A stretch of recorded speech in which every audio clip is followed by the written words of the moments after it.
그 없는 깨끗한 나라를 만들기 위해 정부의 모든 권한과 수단을 총동원할 것입니다.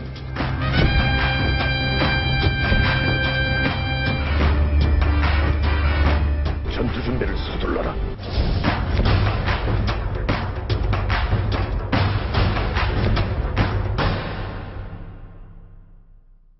자, 친이계의 반격, 관심을 모으는 아주 중요한 포인트입니다. 이완구 국무총리가 지금 첫 작품으로 포스코에 대한 사정 정국을 지금 만들어가고 있는데요.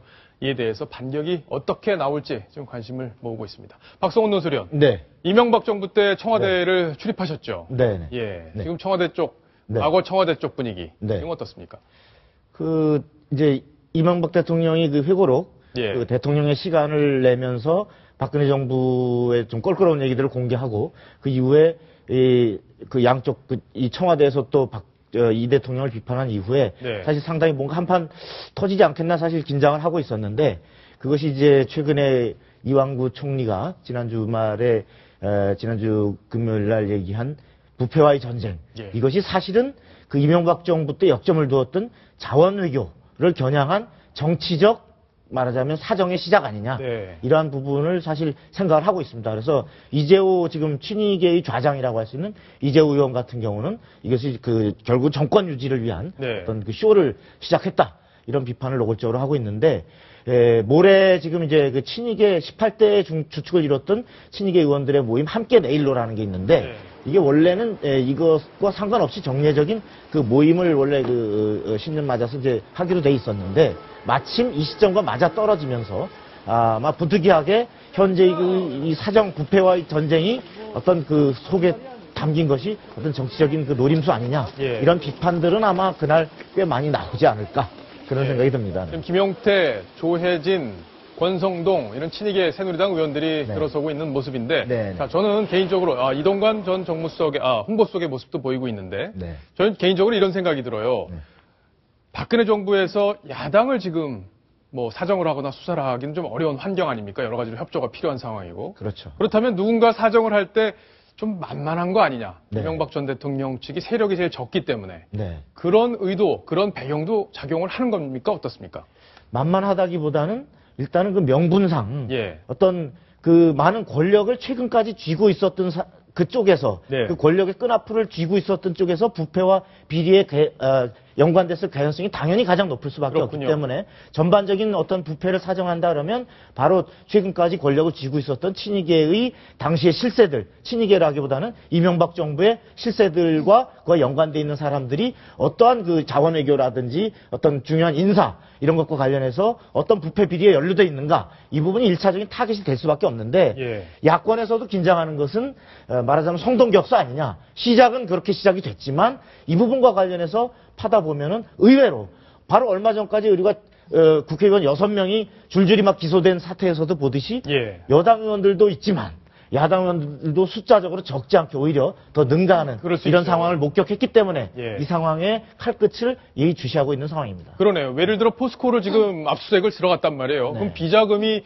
예를 들어 100억 원대가 조성이 됐다 이런 얘기들이 지금 흘러나오고 있는데 네. 그 비자금의 향방을 쫓을 거 아닙니까? 그렇습니다. 그러다 보면 MB 정부의 실세들로 갈 수도 있고 네. 또 야당 의원들, 야당 정치인으로 갈 수도 있는 그런 상황일 텐데 그렇습니다. 그렇기 때문에 야당에서도 좀 긴장을 하고 있다 이런 설명을 지금 들어보셨습니다. 현상철 차장, 친이계 내부에서의 어떤 분위기, 부글부글 끓고 있는 그 분위기도 좀 설명을 해주시죠. 아무래도 이제 사자방이라고 하지 않습니까? 새정치연합 쪽에서 주장해서 했던 4대강, 자원 외교, 그리고 이제 방산 비리, 이 부분에 대한 어떤 국정조사나 청문회, 이런 것들이 이명박 정부의 인사들과 관련이 있다 보니까 지금 예. 전부 다 하고 있는 게 이런 것들 아니겠습니까? 그렇죠. 저렇게 파다 보면 우리 쪽에 뭐가 나올 수도 있지 않겠냐는 불안감이 있어요. 네. 근데 이제 부글부글 끓으면서도 사실 또 함부로 이렇게 대놓고 뭐라 하기가 힘든 게 명분이 약하니까. 명분이 약하니까. 혹시 나중에 뭔가 드러났을 경우에 이게 과거 인사의 어떤 처벌뿐만 아니라 지금 현재 새누리당에 있는 친이계 인사들이 내년에 총선 전국을 앞두고 공천을 못 받을 수도 있는 상황이 벌어질 수도 있기 때문에 그렇죠. 함부로 나서기가 지금 어려운 상황이라서 전전긍긍하는 모습도 보이고 있습니다. 예.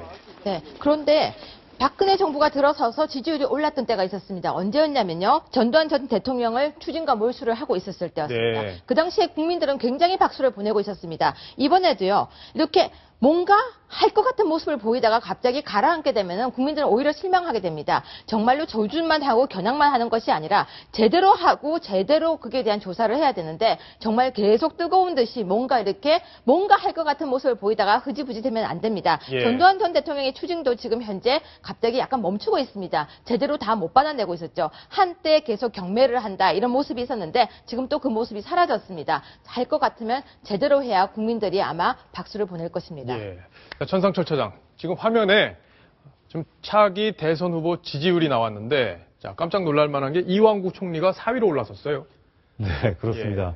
부패와 전쟁을 선언한 이후에 국민들의 지지를 좀 받고 있는 것 같은데요. 예. 1위는 역시 이제 문재인 대표입니다. 24%의 지지율로 조금 내려왔네요. 네, 조금 내려왔습니다만 예. 10주 연속 1위를 차지하고 있고 네. 그 다음에 이제 박원순, 김무성 대표입니다. 김무성 대표가 3주 연속 10.8%로 2위, 예. 박원순 3위, 이완구 총리가 이제 4위, 8%의 지지를 얻고 있는데 저게 안철수 전 대표보다 높은 지지율로 4위를 기록하고 있습니다.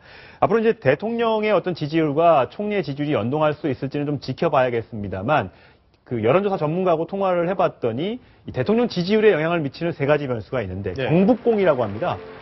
경은 경제고요. 경제. 북은 북한이고요. 네. 공은 이제 개혁, 공공개혁, 네. 공공 이런 부분인데 경북공. 네, 경제는 언제 살아날지 사실 확신하기가 어렵고요. 네. 북한은 상대방, 북한이 있기 때문에 북한이 어떻게 나오냐에 따라서 다르고요. 예. 개혁, 사정 이런 부분은 국민들의 지지도 받고 여야의 어떤 그 쪽을 개혁한다는 측면에서 국민들의 지지를 이끌어낼 수 있다는 점에서 앞으로 박근혜 대통령과 이완구 총리 후보자의 지지율이 어떻게 수사를 공정하게 해 나가냐에 따라서 조금 더 올라갈 가능성이 있다 이렇게 보고 있더라고요. 네. 자, 정치권에 불고 있는 사정 바람, 그 안에 숨겨진 의미까지 자세히 한번 분석을 해봤습니다.